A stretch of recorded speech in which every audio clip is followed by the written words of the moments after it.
আল্লাহ বললেন আমার বান্দাকে আমি ভ্রমণ করাইলাম বাইতুল্লাহ থেকে বাইতুল মাকদিস। নবীকে আল্লাহ কোরআনে কতবার সম্বোধন করেছেন, কত মজার মজার দামি দামি উচ্চাঙ্গের শব্দ প্রয়োগ করেছেন, মজার মোহাব্বতের আওয়াজ। তাহা ইয়াসিন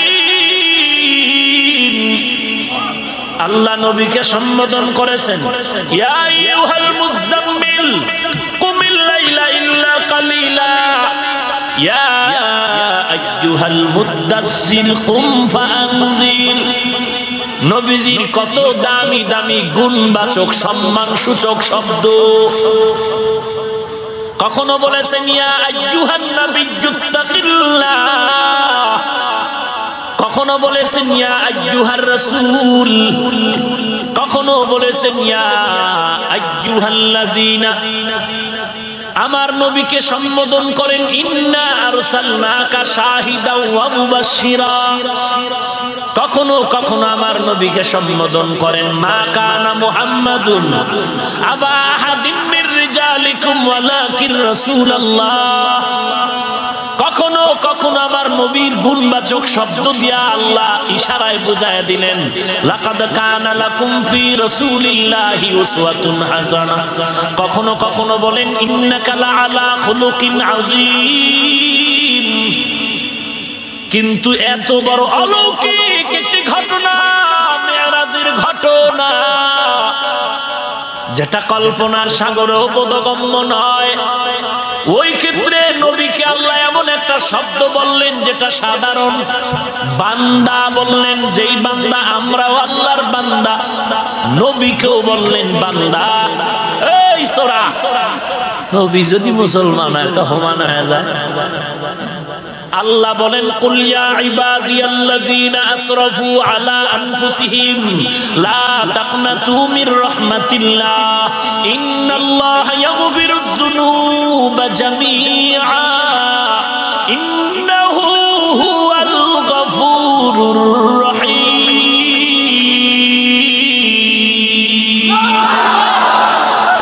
আল্লাহ বলেন নবী উম্মতের জানায় দেন আমি আল্লাহর পক্ষ থেকে বলেন ইয়া ইবাদি, ও আমার বান্দা।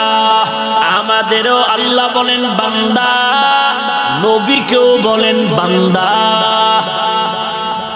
আল্লাহ কয় তোরা নবীও বান্দা, মানুষ তোরাও বান্দা।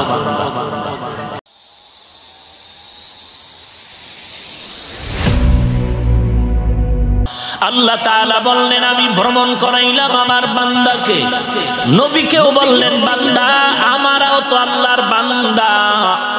এক নাম্বার কথা হলো আল্লাহর নবীকে আল্লাহ বললেন বান্দা, আমাদেরও বললেন বান্দা। সমান নাকি?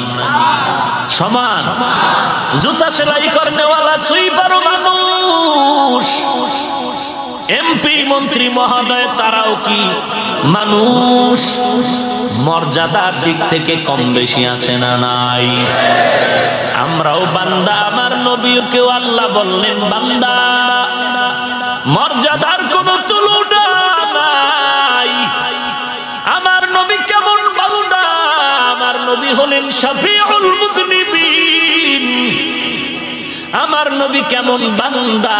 রাহমাতুল লিল আলামিন। আল্লাহ এখানে অন্য কোন দামি শব্দ না বলে বান্দা বললেন কেন? এক নাম্বার জবাব, ঈসা নবীকে ভালোবাসতে গিয়া উম্মতেরা অ্যাডভান্স হয়ে বলেছিল ঈসা নবীর যেহেতু কোনো বাবা নাই সেহেতু আল্লাহ তার বাবা। আল্লাহ বুঝাইলেন ও মানুষ, ঈসা নবীকে সম্মান দিতে গিয়ে উম্মতেরা তার সন্তান বলতে গিয়া যেমন সীমা লঙ্ঘন করে ঈমানের খতরা ঘটায় দিল, তোমরা জানো আমার নবীর আসমানের সফরকে কেন্দ্র করে অতিরঞ্জিত করে আল্লাহর সমকক্ষ বানায়া নবীর সম্মানের ঘাটতি না করো, নিজের ঈমান নষ্ট না করো। জুলাইখা মহিলাদেরকে দুই সারিতে বসাইয়া ফল কাটার ছুরি দিয়া ফল দিয়া কয় দাঁড়াও, বসে থাকো, আমি কোন ইউসুফের পাগল, ওই ইউসুফকে নিয়ে যাবো, অর্ডার দিলে তখন ফল কাটবি রে। শহরের মন্ত্রীদের স্ত্রীরা সব জুলাইখা মহিলাদের হাতে ফল আর ছুরি দিয়ে রেডি করে রাখলো, সারিবদ্ধ মহিলারা বসা, সবাই অপেক্ষা আছে কোন ছেলেটার জন্য জুলাইখা এত পাগল হয়ে গেল। ইউসুফ নবীর সাজাইয়া যখন মহিলাদের শাড়ির মধ্য দিয়া নিয়ে যায়, দুপার্শ্বে মহিলাদের লাইন, মাঝখান দিয়া জুলাইখা ইউসুফ নবীকে সাজায় পড়ায় যখন নিয়ে যায়, অর্ডার করলেন তাকায় দেখ এই যুবকের জন্য আমি বড় পাগল ছিলাম, তোরা দেখ আর তোদের হাতের দেয়া ফলটা কেটে কেটে খাও। ইতিহাস জ্বলন্ত তার সাক্ষী, কোরআনের আয়াত। মহিলারা ইউসুফ নবীর দিকে এমন অপলক দৃষ্টিতে তাকিয়েছেন, ইউসুফ নবী চলে যাওয়ার পরও তাদের নজরটা আর ফিরাতে সক্ষম হয়নি। এমন এক অকল্পনীয় সাগরে পড়ে গেল, ধ্যান করতেছিল, এদিক দিয়ে ফল কাটার পরিবর্তে তাকায় দেখে হাতের কবজা কেটে ফেলেছে।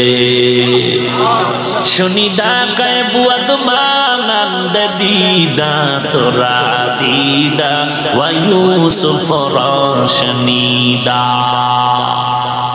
ইউসুফ নবীর চেহারা দেখে পাগলের মতো হয়ে ফল কাইটা তারা জবান দিয়ে একটা কথা বলেছিল, মা হাযা বাশারা ইল্লা মালাকুন কারীম। এটা মানুষ না, মানুষ না, এটা ফেরেশতা।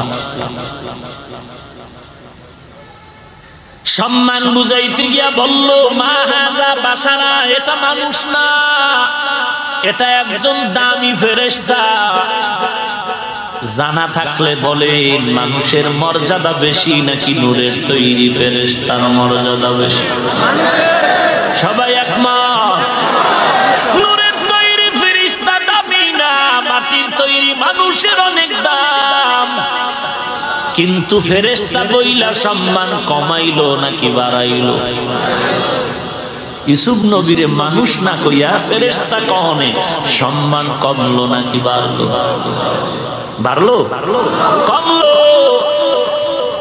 মুখের কণ্ঠ কুকিল, কুকিলের দাম বেশি না মানুষের দাম বেশি? কুকিলের সাথে তুলনা করে তো দাম গভীর ভাবে নজর করলে মনে হয় কমিয়েছে। মুমিন ইউসুফ নবীর দিকে নজর করে সম্মানের যে আওয়াজ দিল, সম্মান হয় নাই, হয়েছে অপমান। কারণটা কি?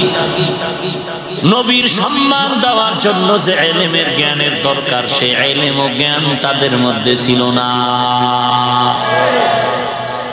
আমরা অনেকে নবীর সম্মান দিতে গিয়ে করি অপমান। কেন? নবীর সম্মান মর্যাদা যেই মাপকাঠিতে দিতে হবে, সেই কোরআন হাদিসের ইলম তার কাছে না। ভাইরা আমার, আল্লাহর নবীকে আল্লাহ বান্দা বলে একটা ইশারা দিলেন, তোমরা আমার বান্দা বলার কারণ ঈসা নবীর মতো তোমরা যেন অতিরঞ্জিত করে না ফেলো। কারণ বান্দাকে, বান্দা তো তিনি হবে যার মধ্যে দেহ আছে রুহু আছে, দোনোটার সমন্বয়ের নাম বান্দা। দেহ আছে রুহু নাই, এটা মানুষ না বলে মানুষের লাশ। দেহ আছে রুহু মুবারক আছে, দোনোটার সংমিশ্রণে বান্দা।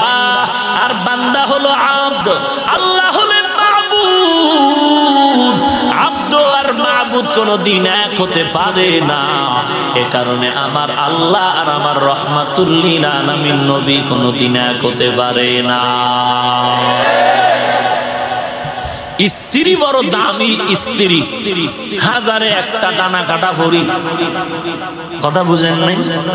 এরকম সান কপাল্লে আছে না, ভালো বউ হয়েছে, হ্যাঁ কলিজা ঠান্ডা হয়ে গেছে, রমনা পার্কের গোড়াতে নিয়ে এত দামি হাজারে একখান। মায়ের সামনে দাঁড়ায় দাঁড়ায় স্ত্রীর গুণগান গাইতে থাকো, বাধা নাই। ইসলামেও বলে গুণগান গাও। স্ত্রীর হাসিটা কত মজার, চুলগুলো মজার, দেহ বডি ফিটনেস বড় মজার, কাম কত গুণের কাজ। এত সুন্দর এত গুণের আমার স্ত্রী মায়ের সামনে যত গুণগান গায়, গাইতে গাইতে কয়, মা তোমার আমি বুঝাইতে পারবো না যে তোমার থেকে আমার ম্যাডাম ভালো। সম্মান রইল না অপমান? স্ত্রীর গুণগান গাও, কোনো বাধা নাই, তবে মনে রাখবা মাপকাঠি থাকবে মায়ের নিচে, মায়ের উপরে উঠাইলেই অপমান। আল্লাহওয়ালার গুণগান যত গাও বাধা নাই, বা গাইতে থাকো, কোরআনেও আছে গাওয়া, নবীর হাদিসেও আল্লাহওয়ালাদের গুণগান আছে গাও। তবে মনে রাখবা যতই গুণগান গাও একজন নিম্ন স্তরের সাহাবীর থেকেও দামি হবে না। নবীজির যত গুণগান গাইতে থাকো, নবীর গুণগান গাও, বাধা নাই, তবে মনে রাখতে হবে নবীর যতই গুণগান গাও কোনোদিন আমার আল্লাহ তাআলার সমান হবে না। কারণ আগুন আর পানি যেমন এক হতে পারে না, আসমান আর জমিন যেমন এক হতে পারে না, মাবুদ আর আবেদ কোনোদিন এক হতে পারে না। বান্দা থাকবে গোলাম, আল্লাহ হলেন একমাত্র ইবাদতের উপযুক্ত মাবুদ। মাবুদ আর আব্দ কোনোদিন এক হতে পারে না। এদিকে ইঙ্গিত করার জন্য আল্লাহ বললেন আমার বান্দা, বান্দা বলে বুঝাইলাম আমার বান্দা নবী আমার মতো না, আমার উপরেও না। সম্মান যত দাও আমি আল্লাহর নিচে, গোটা সৃষ্ট জগতের উপরে। নবীরও সম্মান ঠিক রাখার জন্য ইশারা, তোমাদের ঈমানটাও ঠিক রাখার জন্য ইশারা বান্দা। 2 নাম্বার জবাব, আল্লাহর নবীকে আল্লাহ বান্দা বলে ইশারা দিলেন, এর মানুষ আমার বান্দাকে আমি সফর করাইলাম, তার মানে বান্দা তো তিনি হবে যার রূহ আছে, দেহ আছে। অর্থাৎ আমার নবীর মেরাজ এই সফরটা স্বপ্ন যোগে হয় নাই, আমার নবীর সফর শুধু রূহের জগতে হয় নাই। বান্দা বলে ইশারা করলাম আমার নবীর দেহ আর রূহ মোবারকের সমন্বয় সশরীরে হয়েছে। আর একটু যাব সামনে। 3 নাম্বার জবাব, যারা বলে নবী নূর নূর নূর, আল্লাহ বলেন আমার নবী বান্দা। বান্দা বান্দা হতে হলে মাটির মিশ্রণ থাকতে হবে। বান্দা তো এরা মানুষ, এরা ইনসান, এরা বাশার। আর ইনসান বাশার যাই বলো তারা মাটির তৈরি মানুষ। রহমাতুল লিল আলামিন বলেন জমিনটাকে আল্লাহ প্রথম মাটির দ্বারা বানাইলেন। প্রথম পৃথিবীর মধ্যখানে যেই মাটিটা পানির থেকে জন্মিয়া হয়ে গেল, ওই মাটিটারে 2টা ভাগ করলেন। একটা ভাগ ও জায়গায় ছিল, ওখানে আল্লাহ ঘর বানাইলেন বাইতুল্লাহ। ইন্না আউওয়ালা বাইতিন উযিআ লিন-নাস লাল্লাযী বিবাক্কাতা মুবারাকান ওয়া হুদাল লিল-আলামিন।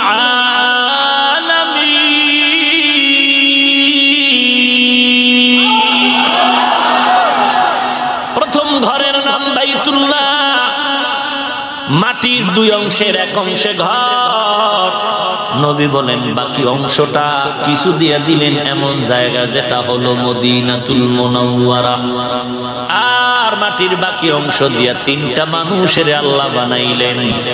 একজন আমি পয়গম্বর, আর একজন আবু বকর, আর একজন হযরত ওমর। নবীজির রূহ মুবারক নূর, দেহ মুবারক মাটি। তবে না, তোমার আমার দেওয়া মাটি না। নবীজির তুলনা তো আগেই বলেছি, নবীর তুলনা নবী নিজেই কোনো উদাহরণ নাই। উম্মতের দল ইটের ভাটায় যে ইটের মাটিটা লাগায় সেটা শোধন করে, ওটাও মাটি। এই বান্দা ভালো করে বুঝো, বাংলাদেশের মাটিও মাটি, মদিনার মাটিও মাটি। ব্যবধান আছে না নাই? এরে নবীর উম্মত, আপনার ভেতরেও রূহ আছে, নবীর মধ্যেও রূহ। নবীজির ভেতরে আছে রূহ মোবারক, নূরের তৈরি রূহ। ওয়ায়াসআলুনাকা আনির রূহ কুলির রূহু মিন আমরি রাব্বি। এটাও বাতি, এটাও বাতি, ওটাও বাতি, পাওয়ার সমান নেই। আলো আলো আলো সামান্য নাম সবই আলো। এখানে তাকায় দেখতেছি এটা কি আলো, আলোর আরবি হলো নূর। এটা পুরাটাই কি আলো, এটা পুরা স্ট্রাকচার কি আলো? হয় না, না, পাওয়ারটাকে বলি আলো, স্ট্রাকচার হলো কাঁচের দ্বারা বানানো। আলোটাকে বলি নূর, কয় পুরা বাতিটাই নূর, কয় না, না, আলোটা নূর, বাতিটা হলো কাঁচের বানানো। নবীজির দেহ মোবারক মাটি, কিন্তু নবীর ভেতরে এমন এক পাওয়ারফুল রূহ মোবারক দান করেছে, ওই রূহের এমন পাওয়ার যে মাটির দেহ মোবারক বিচ্ছুরিত হয়ে আলো বাহিরে গিয়া আম্মা জান আয়েশা বলেন অন্ধকার রুমটা আলোকিত হয়ে যেত। আপনি পাওয়ারই একটা টর্চ লাইট আঙ্গুলের মাঝে ধরেন, ধরার পরে দেখবেন আঙ্গুলটাও আলোতে বাহির থেকে আলোকিত হয়ে আছে। এদিক দাও আলো দেখা যায়নি, তার মানে আঙ্গুল আলো, আঙ্গুল আলোকিত হয়েছে। কিন্তু এটা আলোর দ্বারা সৃষ্টি না, এটা মাটির সৃষ্টি।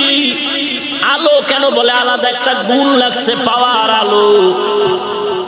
এরে নবীর উম্মতের দল আম্মা জান খাদিজাতুল কুবরা রাদিয়াল্লাহু তাআলা আনহা সফায়ে দৌড়ায়, মারওয়ায় দৌড়ায় ইসমাইলের পানির জন্য। হঠাৎ শুনে কে যেন ডাকতেছে, ঘুরে ঘুরে দেখে বাইতুল্লাহর কিনারায়, গিয়া তাকায় দেখে একজন মানুষ দাঁড়ানো। হাজেরা ডাকলা কেন? আমাকে ডাকলেন কেন? বলে আমার ইসমাইল কান্না করে। কেন? বলে পানি পানি। বলে আপনি কে? বলে আনা জিব্রাইল। জিব্রাইলকে এখন হাজেরা দেখলেন ফিরিস্তার নূরের হালাতে না মানুষ। কথা বলেন না কেন? মানুষের সুরতে, তার মানে কি জিব্রাইল মানুষ?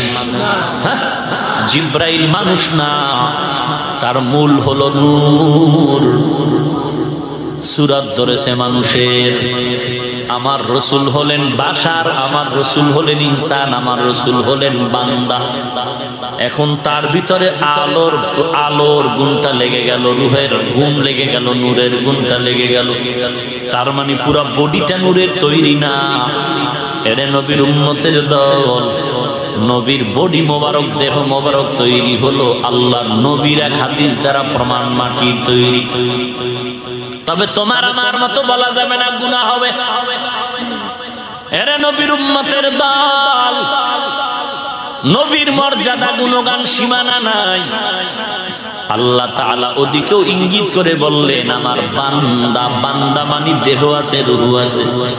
আর বান্দা মানি ফিরিস্তার মতো নূরের তৈরি না, জিনের মতো আগুনের তৈরি না। বান্দা যা দিয়া হয় তারই তৈরি। এরপরও যদি কেউ গায়ের জোরে নূর বলো, আমরা একটা গালিও দিব না, হিংসাও করব না। কিন্তু দুঃখ হলো তুমি আমারে কেন গালি দাও? আমি পাস করলি, তুমি মাথায় দিলাম, তুমি দাও বা অন্যটা দাও, গালি নাই। তুমি কেন আমারে গালি দাও? আমি কওমি মাদ্রাসায় পড়লাম, আলিয়ারে গালি দেই না, বলো তুমি কেন কওমিরে গালি দাও? যারা নবীরে আলিমুল গায়ব বলে বয়ান করে, একটা গালিও দিলাম না, তোমরা কেন আমাকে গালি দাও? এরে নবীর উম্মতের দল, আল্লাহ তাআলা বললেন জিব্রাইল আমার নবী আজ মেহমান, আমি আল্লাহ মেজবান। জান্নাত থেকে একটা বোরাক নিয়ে বাইতুল্লাহে চলে যাও। হুয়া হুকুম জিব্রাইল কো ইউশে তারব बोराक के जन्नत से कर इंतखाब, सजा उसको ज़ोर से तू ताबा पा, फिर उसको तू काबा में ले कर के जा।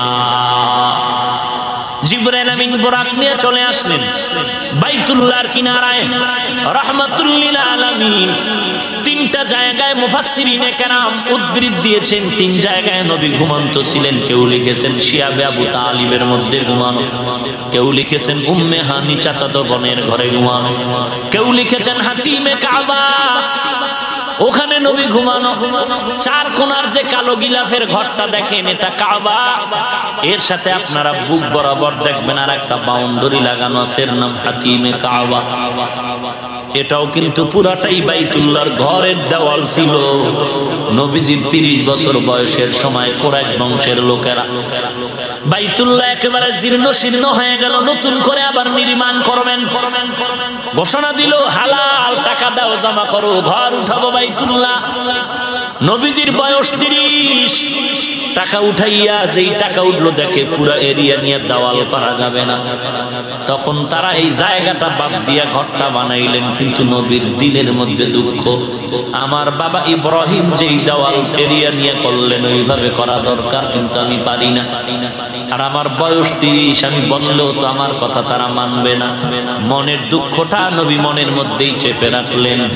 ইন্তেকালের আগে আম্মা জান আয়েশা রাদিয়াল্লাহু আনহা কে বলে গেলেন, ও বিবি আয়েশা, আমার মনের দুঃখ বাইতুল্লাহ অংশ কিছু বাদ রয়ে গেল, ওটারে পুরা দেওয়ালের মধ্যে নিয়ে আসতে পারলে ভালো হতো, পারলাম না। আমানত রাখিও, যদি কোনোদিন সুযোগ হয়ে যায় চেষ্টা করো ভাই আমানত রক্ষা করার। নবীর বিদায় হয়ে গেল, 4 খলিফা বিদায়। খেলাফতের দায়িত্বে মুআবিয়া রাদিয়াল্লাহু তাআলা আন, এরপর ইয়াজিদ। দ্বন্দ্ব শুরু হয়ে গেল। মদিনার দামি দামি সাহাবীরা মানলেন না, তাবিন নাও বেঁকে বসলেন, হবে না। এর মধ্যে আবু বকর সিদ্দিক রাদিয়াল্লাহু তাআলা আনহুর সন্তান নবীজির বিবি আয়েশা রাদিয়াল্লাহু আনহার বোন আসমা, তার সন্তান আব্দুল্লাহ বিন জুবায়ের। যখন ইয়াজিদ ওখানে আছে সিরিয়ায়, এদিকে মদিনার দায়িত্ব আলাদাভাবে খণ্ড করে নিয়ে নিল আব্দুল্লাহ বিন জুবায়েরের দায়িত্ব। আম্মা জান আয়েশা বললেন, আব্দুল্লাহ, নবীর মনের একটু দুঃখ আছে, তুমি যদি পারো পূরণ করো। নবী বলে গেলেন, ইন্তেকালের আগে এই বাইতুল্লাহর যে হাতিমটা আছে, হাতিমে কাবা, এটা পুরা দেওয়াল করে ঘরটা বানানোর নিয়ত করেছিলেন নবী। সময় পারে নাই, সময় হয় নাই, পারেন নাই। তুমি যদি পারো, তোমার হাতে দায়িত্বটা চলে আসে, তুমি যদি পারো পুরা এরিয়াটাকে দেওয়াল করে ঘর বানায়া দাও।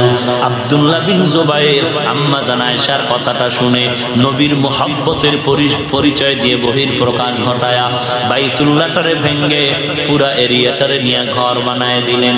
যেই বাইতুল্লাহর দরজা দেখেন একটা, ঠিক ওই বরাবর পেছনে দরজা ছিল আরো একটা। ওই দরজা এখন একটা রাখলেন আর নাই। পুরা এরিয়াটা নিয়ে আব্দুল্লাহ বিন জুবায়ের ঘরটা বানায় দিলেন। ইয়াজিদের জিদ উঠে গেল, ওখান থেকে লস্কর সৈন্যবাহিনী পাঠায় হামলা করার জন্য। মদিনায় গিয়ে দেখো কারা কারা আমাকে মানে না, তাদেরকে হত্যা করতে হবে। এমন একটা সময় চলে আসলো, বাগদাদের গভর্নর ছিল হাজ্জাজ বিন ইউসুফ, তার নেতৃত্বে সেনা দল চলে গেল, সৈন্যবাহিনী ওখানে গিয়া ওই বাইতুল্লাহর কিনারায় মদিনার মধ্যে গিয়া আব্দুল্লাহ বিন জুবায়ের সহ তাদের উপরে হামলা করলো। এমন ভাবে হামলা করে তাদের ফাঁসি দিয়া গাছের সাথে লাশটা ঝুলাইয়া রাখলো। এই হাজ্জাজ বিন ইউসুফ আর আব্দুল্লাহর বানানো নবীর সেই তামান্নার ঘর, চতুর্থ এলার চতুর্থ জায়গা নিয়ে 4 দেওয়ালের ঘর। হাজ্জাজ বিন ইউসুফ বলে, না না, আব্দুল্লাহ বিন জুবায়েরকে যেমন দাফন করেছি এই ঘরটারও ভেঙ্গে আগের মতো ঘর বানাবো। হাজ্জাজ বিন ইউসুফ আবার আব্দুল্লাহর নির্মাণাধীন ঘরটাকে ভেঙ্গে আগের মতো এই জায়গাটা আলাদা রাখিয়া বাকিটা 4 দেওয়ালের ঘর করলেন। হাজ্জাজ বিন ইউসুফ যেইভাবে বাইতুল্লাহটা করলো ওইভাবেই আজও পর্যন্ত দাঁড়ানো আছে। অনেকে বলেছিল না, এই পাপিষ্ঠ হাজ্জাজ বিন ইউসুফের বানানো ঘর রাখা যাবে না। সব মুরব্বীরা পরামর্শ দিলেন, খবরদার, আল্লাহর ঘর নিয়ে যদি এমন করে হয় আজমত নষ্ট হয়ে যাবে, ভক্তির মধ্যে ঘাটতি আসবে, করা দরকার নাই। এই বাইতুল্লাহটারে ভেঙ্গে নতুন করে নির্মাণ করা হয়েছে জীবনের ইতিহাসে 13 বার, আর মেরামত করা হয়েছে 1000 বার। 13 বার ভেঙে নতুন ঘর করা হয়েছে বাইতুল্লাহকে। কেন? লম্বা কারণ আছে প্রত্যেকটার পেছনে। ওই হাতিমে কাবার মধ্যে নবী ঘুমানো, কেউ বলেন শিয়াবে আবু তালিবের মধ্যে ঘুমানো, কেউ বলেন উম্মে হানি চাচাতো বোনের ঘরে ঘুমানো। মুহাদ্দিসিনে কেরাম তাসবিহ দিয়েছে, উম্মে হানির ঘরেই নবী ঘুমানো। শিয়াবে আবু তালিবের মধ্যেই, সীমানার মধ্যেই ছিল উম্মে হানির ঘর। বাকি রইল হাতিমে কাবা। উম্মে হানির ঘরে জিবরাইল আমিন আসছেন, ছাদের মাঝখান দিয়ে ছিদ্র বানায় জিবরাইল ভেতরে ঢুকলেন, ডানাটা নবীজির কদমে লাগাইয়া দিলেন।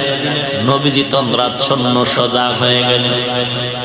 ছাদের ছিদ্র করে নামছে, দরজা ছিল না তো দরজা দিয়ে না ঢুকে ছাদ ছিদ্র করে নামলেন কেন? আর ওই ছাদ তো কিন্তু আমগো বিল্ডিং এর মতো ছাদ না, সেই সময়ের হিসাবের ছাদ। জিবরাইল আমিন এইভাবে নেমে নবীকে বুঝাই দিলেন আজকের ব্যবহার কিন্তু শুরু থেকেই উল্টা পাল্টা শুরু হয়ে গেল, সামনে উল্টা বুঝতে কষ্ট হবে। আপনার সফরও হবে উল্টা, বাওয়ে সফর হবে না, উল্টা হবে, ব্যবহার উল্টা। ছাদ দিয়া নামলাম, নবীকে ধরে হাতিমে কাবার কাছে নিলেন। নবী ওখানে আবার একটু শুয়া পড়লেন তন্দ্রাচ্ছন্ন। দ্বিতীয়বারে জিবরাইল হাতিমে কাবার থেকে উঠাইলেন। যারা বলছেন নবী হাতিমে কাবার মধ্যে ঘুমানো, এই বর্ণনাও শুদ্ধ হয়ে গেল। নবী বলেন ওখান থেকে আমাকে উঠাইয়া বাইতুল্লাহর দরজা আর মাকামে ইব্রাহিমের মাঝখানে জমজম কূপের কিনারে আমাকে চিৎ করে শোয়ায় দিন। এরপর আমার বিদীর্ণ করলেন, সিনাটারে আলাদা করলেন, ছিদ্র করলেন, কাটলেন, ভাগ করে আমার কলবটাকে বের করলেন। নবীকে সিনা মোবারক ছিদ্র করে ছিঁড়ে বের করলেন কলব। নবী বলেন স্বর্ণের পাত্রে রাখলেন। এরপরে জমজম কূপের পানি দিয়ে ধৌত করলেন। মুফাসসিরিনে কেরাম বলেন হাউজে কাউসার থেকেও জমজমের পানি বড় উত্তম। না হাউজে কাউসার দিয়েই তো ধুইতে পারতেন, জমজম দিয়ে ধুইলেন কেন? নবীজিকে সাহাবায়ে কেরাম প্রশ্ন করলেন, জমজমের পানি crore crore million trillion billion পানি হাজী সাহেবরা নিয়ে যায়, এক বিন্দু কমেও না বাড়েও না, এই পানি কুয়ার তলা কই তলা? নবী বলেন জমজম কূপের তলা হলো হাউজে কাউসারের সাথে সংযোগ। কেমন বিশুদ্ধ পানি, রহমতের পানি। নবী বললেন এরপরে আবার আমাকে আটকায় দিলেন, কলবটা ভেতরে ঢুকায় দিলেন। রক্ত কেন না, ব্যথা পাইলাম না, সিলাই লাগলো না। আধুনিক বিশ্বে যাকে বলে ওপেন হার্ট সার্জারি, এই আধুনিক বিশ্বে ধাজাদারিরা ওপেন হার্ট সার্জারি করে লাভ দেয়া, বাড়াই করার বাহাদুরি করার কোনো যুক্তিকতা নাই। কারণ ১৫০০ বছর আগে আমার আল্লাহ নবীর মাধ্যমে ওপেন হার্ট সার্জারি করায় দেখায় দিছে। তুমি দামি দামি লিফট বানায় বাহাদুরি করা কোনো? খোদায় তো আমার রসুলকে লিফটের মাধ্যমে নিয়ে গেছেন উপরে, হ্যাঁ ওখান থেকে না দেখে বানাইছে। বাহাদুরি করলে তো আল্লাহ করবে, আল্লাহটা দেখে না বানাইছে। ভাইরা আমার, এবার বোরাক রেডি হয়ে গেল। মিকাইল ও জিবরাইল পার্শ্বে বোরাকের উপরে উঠলেন। বাইতুল মাকদিস মাসের বেশি পথ ওখানে চলে গেল, কদম দিয়ে ১.৫-২ কদমে চলে গেল বোরাক। গাধার থেকে একটু বড়, খচ্চর থেকে নিচু। এই বোরাকের কদম এত দূরে যায়, চোখের পাওয়ার যত দূরে চলে যায় জান্নাতি এটা বাহন। বাইতুল মাকদিসে যাওয়ার পথে আরো নামাজ হচ্ছে মাঝখানে। জিবরাইল এক জায়গায় গিয়ে বললেন নবীজি নামেন, ২ রাকাত নামাজ পড়েন। উঠেন, আবার চললো। নবী জিবরাইল বলেন আবার নামেন, ২ রাকাত নামাজ পড়েন। এবার উঠেন, আবার সামনে গেল, বলেন নামেন, ২ রাকাত নামাজ পড়েন। আবার উঠলেন, বাইতুল মাকদিসে গিয়ে ছিদ্র বানায় খুঁটির সাথে বোরাকটারে বাঁধলেন। আজান হয়ে গেল, এরপরে নামাজ, ইকামত চলতেছে। সব আম্বিয়ায়ে কেরাম সেখানে হাজির হয়ে গেলেন। আম্বিয়ায়ে কেরামের মধ্যে মনে মনে তামান্না, এই বিশাল জামাতের ইমামতি আদম নবী বলে আমি যদি করতে পারি। জিবরাইল আমিন রাহমাতুল্লিল আলামিনকে বলেন পয়গম্বর, আপনি যেখানে উপস্থিত ওখানে কারো ইমামতি করা হারাম। এই নামাজ শেষ, এবার শুরু হবে উপরে যাওয়া। এতক্ষণ যেই কথাবার্তা চললো এগুলো হলো আসরা, ইসরা, ভ্রমণ। এখন শুরু হবে মাত্র মেরাজ। मेराज के हमारा नबी सबअ समावात, मेराज के हमारा नबी सबअ समावात, नहीं भोला वहाँ नबी हम गुनहगार उम्मत, नहीं भोला वहाँ नबी हम गुनाहगार उम्मत। জিবরাইল আমিন এবার রওনা হয়ে যাবেন আসমানের উপরের দিকে, তার নাম মেরাজ। উরুজ থেকে মেরাজ ঊর্ধ্বে আরোহণ করা। এখান থেকে প্রথম আসমানের দূরত্ব 500 বছর, আসমানটাও মোটা 500 বছর। এরে নবীর উম্মতের দল, ওই নবীর উম্মত হইলি আল্লাহ তাআলা ওই নবীর আদর্শ যদি মানো, পেলেন কেন রকেটে এর থেকে উচ্চ বাহন আল্লাহ চড়াইতে পারে কি পারে না? আল্লাহর কাছে ওই সম্মানের জন্য দোয়া করো, কারণ জমিন আল্লাহর, আসমান আল্লাহর, এই মুসলমান আল্লাহর আপন। এই জমিনে মুসলমানেরা করবে বাহাদুরি, আর কেউ নয়। কিন্তু আজ মুসলমান কেন বেঈমানের হাতে লাঞ্ছিত অপমানিত? আর একজনের দিকে আঙ্গুল ঘুরায় লাভ নাই, 3 আঙ্গুল তোমাকেই বলে তোমার দোষগুলো তালাশ করে দেখো। এরে আল্লাহর বান্দা, তুমি মুসলমান নবীর আশিক, তোমার মাথার দিয়ে তাকায় আয়নার সামনে তাকায় দেখো, তোমার চুলগুলো মদিনার লাইনে আছে নাকি দুনিয়ার লাইনে? যদি দুনিয়ার লাইনে থাকে, মদিনার টাওয়ারে মিল না থাকে, তুমি বাস্তব মনে করো তুমি গুনাহের পথে চলতেছো। আর আল্লাহ বলেন যারা গুনাহের পথে চলবে তাদের জন্য জাহান্নাম। ইন্নাল আবরারা লাফি নাঈম ওয়া ইন্নাল ফুজ্জারা লাফি জাহিম। আরে আল্লাহর বান্দা যুবক, আল্লাহর কাছে তওবা করো। সারা জিন্দেগি বয়ান শুনলাম, নামাজ পড়লাম না, কোনো লাভ নাই। এ যুবক, তোমার মতো যুবক ব্যবসা করে নামাজ ছাড়ে না, চাকরি করে নামাজ বাদ দেয় না, ডাক্তার প্রফেসর নামাজ ছাড়ে না, র্যাব আর্মি পুলিশ বিডিআর নামাজ বাদ দেয় না, তুমি কেন পারবা না রে ভাই? আল্লাহর দরবারে তওবা করে নাও। তোমার মতো যুবক কৃষি কাজ করে নামাজ ছাড়ে না, স্কুল কলেজে পড়ে নামাজ ছাড়ে না, তোমার মতো যুবক ড্রাইভারি করে, শ্রমিকের কাজ করে নামাজ বাদ দেয় না, তুমি কেন পারবা না রে বাবা?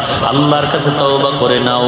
আয় আল্লাহ, আমি গুনাহ নিয়ে কবরে যেতে চাই না, কারণ গুনাহগারের জন্য জাহান্নামের আযাব একটা সেকেন্ডের জন্য আমি সহ্য করে নিতে পারবো না রে আল্লাহ, তুমি আমাকে মাফ করে দাও, ওই ভয়ঙ্কর আযাব আমি সহ্য করতে পারবো না। ও আল্লাহ, আমি গুনাহ করেছি শয়তানের ধোকায়, নফসের ধোকায়। কয়দিন আর বাঁচবির যুবক ভাই? আগুনে পুড়িয়া কত যুবকের জীবনটা চলে গেল, ঘুমের ঘরে কত জীবন চলে গেল, পানিতে পড়িয়া বাসের নিচে পড়ে কত জীবন চলে গেল। তুমি যে ঘুমায় যাও, একটু কি চিন্তা ভয় আসে না? এই ঘুমের মধ্যে কত মানুষ চির ঘুমে চলে গেল। আমিও যদি মরিয়া যাই, আমি আর উঠতে পারবো না, আমার উপায় কি হবে? এই চিন্তা করে যদি যুবক তুই ঘুমাইতি, ঘুমের মধ্যে কানের গোড়ায় হিন্দি গানের তার লাগাইতে পারতি না রে বাবা।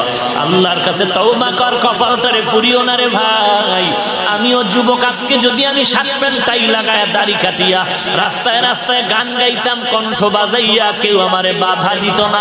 এ যুবক, এই টুপি আর দাড়ির কারণে আজ কত গালি শুনতে হয়। টুপির কারণে কেউ আমারে টাকা দেয় না, না না, এই টুপির কারণে কত গালি, এই দাড়ির কারণে কত গালি, কত অশান্তি, কত কষ্ট। এত কষ্ট করে চলি, মাঝে মাঝে চুলায় আগুনও নাই, এমন কষ্ট করে লেখাপড়াও করেছি। আমার বাবাও কষ্ট করেছে রে বাবা, এই লেখাপড়া করলাম কোরআন হাদিস, সরকারি সার্টিফিকেটের আশাও নাই, চাকরিরও আশা নাই। কওমি মাদ্রাসায় পড়লাম কত কষ্ট করে, এত কষ্ট, 2 বেলা খানা, তরকারিও ভালো না, তাও পেটে খানা বেশি চাই কিন্তু বেশিও পাওয়া যায় না। এত কষ্ট করে পড়েছি রে বাবা, এটাও জানতাম এই পড়ালেখার পরে চাকরিও হবে না, সার্টিফিকেটও হবে না। এরে আল্লাহর বান্দা, বিবেক দিছে, বিবেক নিয়ে বেঈমানি করিস না। তাকায়া দেখ, এই জমিনে যত ছাত্র কোরআন পড়ে, মাদ্রাসায় পড়ে, একটাও তো না খাইয়া মরে যায় নাই, বরং আল্লাহ ওদের এত খানা দেয়, ও একার খানাটাই আরো 13 জনে খায়। এরে আল্লাহর বান্দা, কেন তুমি বুঝো না? আজকে আমি তোমার মতো একটা যুবক, তোমারও যেই চেহারা, যেই আকৃতি, আমারও সেই একই অবস্থা, 2 পা 2 হাত। তুমিও এই দেশের নাগরিক, আমিও নাগরিক। তুমিও যে আলো বাতাসে বড় হয়েছো, আমিও হয়েছি। কই আমার সার্টিফিকেটে আর চাকরির অভাবে আমার তো না খাইয়া মরি না, সম্মান কমে নাই। কে তোমাকে ধোকা দিয়া বোকা বানায় রাখলো রে যুবক ভাই? আমি বুঝাইতে চাচ্ছি না যে তুমি স্কুল ছেড়ে দাও, কলেজ ছেড়ে দাও, পাগড়ি লাগায় দাও, না না, তুমি স্কুলে পড়ো, কলেজে পড়ো, চাকরি করো, ব্যবসা করো, কিন্তু সময় মতো নামাজ আদায় করো, নবীর তরিকা মতো চলো। এরে যুবক ভালো করে শুনে নাও, মাথা নষ্ট হয় নাই, পাগল হয়ে যায় নাই, জ্ঞানও নষ্ট হয় নাই। নষ্ট হইলে একজন টুপিওয়ালা হাফিজুর রহমানের হতে পারে, কিন্তু লক্ষ লক্ষ আলেমুল আমাদের মাথা নষ্ট নয়, লক্ষ লক্ষ সাহাবায়ে কেরামের মাথা নষ্ট নয়, লক্ষ লক্ষ নবী রাসূলদের মাথা নষ্ট নয়।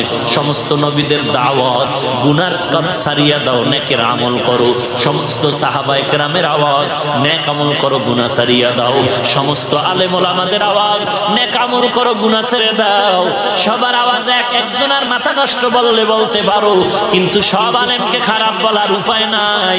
এরে আল্লাহর বান্দা, আমরা কেন এত কষ্ট করি? একমাত্র কারণ এই কোরআন সত্য, নবীর কথাগুলো সত্য। কত বেঈমানেরা চেষ্টা করলো কোরআনের মধ্যে ভুল বের করার জন্য, হাজার হাজার বছর চলে গেল, একটা ভুল আজ পর্যন্ত কোরআনের বের করতে পারলো না। বরং কোরআনের ভুল বের করার অপচেষ্টা করতে গিয়া আমেরিকার খবর প্রচারক, ভয়েস অব আমেরিকার খবর প্রচারকের সন্তান জোনাথন কালেমা পড়েছিল। আল্লাহর কোরআন ইসলামের ভুল বের করতে গিয়া ভারতের সন্তান শিব শক্তি সরুজি কালেমা পড়ে মুসলমান হয়ে গেল। একজন আর দুজন না, তোরা তো বুঝো না যে আলেমদের খেদমতে কত বেঈমান মুসলমান হয়। ওই টঙ্গীর ময়দানে গিয়া দেখবি নব মুসলিমদের জন্য আলাদা তাবু লাগানো আছে, ওখানে গিয়া দেখ কত খ্রিস্টান কালেমার পতাকায় বসে আছে, কত হিন্দু মুসলমান হয়ে বসে আছে, কত বৌদ্ধরা মুসলমান হয়ে বসে আছে। গত জুমায় মসজিদে আমি গুলশানে জুমা পড়াচ্ছি, গত জুমায় না জানি তার আগের জুমার ভেতরে একটা কাগজ দেওয়া হলো, সাহায্যের জন্য আসছি। দাঁড়াইয়া বলে নব মুসলিম কারা? বলে আমরা বৌদ্ধ ধর্ম থেকে কালেমা পড়েছি। দাঁড়ায় গেল 6 জন একই পরিবার, আর বলল হুজুর আমরা একজন এখানে থাকে আর সবাই ওদিকে থাকে। দোয়া চাইলো আর বলল সহযোগিতার জন্য 6 জন বৌদ্ধ ধর্ম ত্যাগ করে কালেমার পতাকায় ডুবতেছে। নিউজিল্যান্ডে মুসলমানের উপরে হামলা করার পরবর্তীতে আবার কত শত মুসলমান হয়ে গেল বিধর্মীরা। এরে বান্দা তুই টের পাও না, বেঈমানের তো এই জন্যই মাথা খারাপ হয়ে গেল। যেই সময় 10 বছর আগের আমিও যখন বয়ান করতাম, 10 বছর আগে এত লোক ময়দানে ছিল না, কত চিৎকার, কত বড় বড় আলেমরা বয়ান করে, টাকা নাই, কষ্ট, শ্রোতা নাই। আর এখন এমন হাজার নয়, যেই যুবক গানের প্যান্ডেলে থাকার কথা আজকে সেই যুবক হুমরি খেয়ে ময়দানে আসছে। বেঈমানের মাথা তো নষ্ট হয়ে গেছে, ওরা পাগলের মতো ঘুরতেছে, কথাবার্তার ব্যালেন্স নাই। ওরা মনে করতেছে মুসলমানের হাতে বুঝি জমিনটা চলে গেল। ওরে বেঈমানের জানায় দে, বেঈমান তুই মনে করলেও কি না করলেও কি, আর বেশি দিন বাকি নাই, ইমাম মাহদী জমিন আসবে না রে, গোটা দুনিয়া মুসলমান শাসন করবে। ময়দানে দিয়ে তাকে দেখো, শত কোটি কোটি যুবক আজকে দাড়ি ছিল না, দাড়িওয়ালা হয়ে গেছে। নামাজ ছিল না, নামাজি, চোখের কোঠায় পানি। কত যুবক এসে কান্না করে হাত ধরে দোয়া চায় আর বলে হুজুর আগে গুনাহের পথে কাজ করেছি, এখন গুনার চাকরি ছেড়েছি, কাঁচা মালের ব্যবসা করি, হারাম আর খাবো না, নামাজ বাদ দেই না। অন্তর ভরে দোয়া করবেন। এরে যুবক, আমিও যদি শার্ট প্যান্ট লাগায় ঘুরি কেউ বাধা দিত না রে বাবা, কিন্তু না না, এই মাথা গরম হয়, টুপি মাথায় দিলে শুধু তোর না আমার মাথাও তো গরম হয়। তুই বুঝলি আমি বুঝি নাই, ব্যাপারটা এমন না। লম্বা জামা পরলে শরীরে গরম লাগে, তুই বুঝছো আমি বুঝি নাই, ব্যাপারটা এমন না। এরপর কেন টুপি ফালাই না, দাড়ি ফালাই না, লম্বা জামা ফালাই না? একটাই ভয়, গুনাহগার হয়ে কবরে যাব না। কারণ আল্লাহর কোরআনে কবরের আযাব, জাহান্নামের আযাবের কথা যা বলেছে, নবীজি বয়ান করেছে, কোন গুনাহগার তওবা না করিয়া গুনাহ নিয়ে যদি কবরে যায়, ওই কবরে যাওয়ার পরে গুনাহগারের কবরের দুই পার্শ্বের মাটির চাপ পাথরের হাড় চুরমার হয়ে যাবে। একটা নয়, দুটো নয়, 70 থেকে 99টা সাপের কামড়। কবরের ভিতরে জাহান্নামের আগুন। এরে বান্দা, এখনো কি আল্লাহর রাস্তায় ফিরে আসবি আল্লাহ দেখা দেয় দুনিয়ার বিল্ডিং এর আগুনে কত যুবকের লাশ, আর চিৎকারের আওয়াজ বাঁচাও বাঁচাও। একটু চিন্তা করে দেখ, যখন আগুন লাগছিল শরীরের মধ্যে তখন ওদের কেমন লাগছিল, অবস্থাটা কেমন হয়েছিল। ওরা যখন আগুনের মধ্যে সবাই জানালা দিয়ে হাত দিয়ে কয় কে আছো আমাদের বাঁচাও, আমাদের ডানে আগুন বামে আগুন চতুর্দিকে আগুন। এই দুনিয়ার আগুন থেকে হাজার হাজার হাজার তাপের মাত্রার আগুন হবে জাহান্নামের আগুন। এরে যুবক, পায়ে হাত রেখে বলি পাও দুইটা আগাইয়া দাও। আমি তোর পায়ে ধরে বলি আর গুনাহ করিস না রে যুবক, আর গুনার পথে যাইও না। নামাজ পড়ো, পর্দা করো, মা বাবার খেদমত করো, আল্লাহ ওয়ালাদের দোয়া নিয়ে চলো, আল্লাহর কাছে ক্ষমা চাও। দুনিয়াটা কিছুই না রে যুবক। পায়ে হাত রেখে বলি, এই যে বন্যা হয়ে গেল কয়েকদিন আগে, কত মানুষ বন্যায় মরে গেল। ঢাকার শহরে গাড়ির উপরে গাছ পড়লো, গাছে আঘাতে গাড়ির মধ্যে মানুষ মরে গেল। এরে বান্দা, এখান থেকে ঘরে যাওয়ার কোনো গ্যারান্টি নাই, আবার রাত্রে বেলা ঘুমাবি ভোরবেলা উঠার কোনো গ্যারান্টি নাই। পায়ে হাত রেখে বলি রে বাবা, তোর মতো যুবক স্কুলে পড়ে নামাজ ছাড়ে না, তুমি কেন পারবা না? তোমার মতো যুবক চাকরি করে নামাজ ছাড়ে না, তুমি কেন পারবা না? কিসের বাহাদুরি করো? কিছুই না। পায়ে হাত রেখে বলি তওবা করে না, ও চোখের পানি ছেড়ে আল্লাহর কাছে ক্ষমা চাও, আর বলো আল্লাহ, এই ময়দানে আমার মতো গুনাহগার কেউ নাই, তুমি মাফ করে দাও। আজকে থেকে আর গুনাহ করব না, নামাজ ছাড়বো না, বেপরদায় চলবো না, মা বাবার সাথে বেয়াদবি করবো না। আমার জীবনে কত অন্যায় করেছি, আজ ওস্তাদদের সাথে বেয়াদবি করবো না, আলেম ওলামাদের সাথে বেয়াদবি করবো না। ও আল্লাহ, তুমি আমাকে তওবা করার তৌফিক দাও। আমার মতো যুবক ডানে বামে কান্নার আওয়াজ, আমার চোখে কেন পানি নাই? গুনার কারণে আমার দিলটা পাথর, এ কারণে চোখে পানি নাই।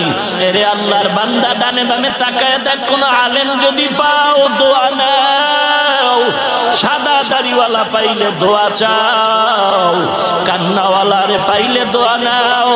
কারণ দুনিয়ার ঘরে আগুন লাগলে যেমন পানি ছাড়া ঠান্ডা করা যায় না, গুনার কারণে যদি জাহান্নামের আগুন নির্ধারিত হইয়াই থাকে, ওই জাহান্নামের আগুন চোখের পানি ছাড়া ঠান্ডা করা যাবে না।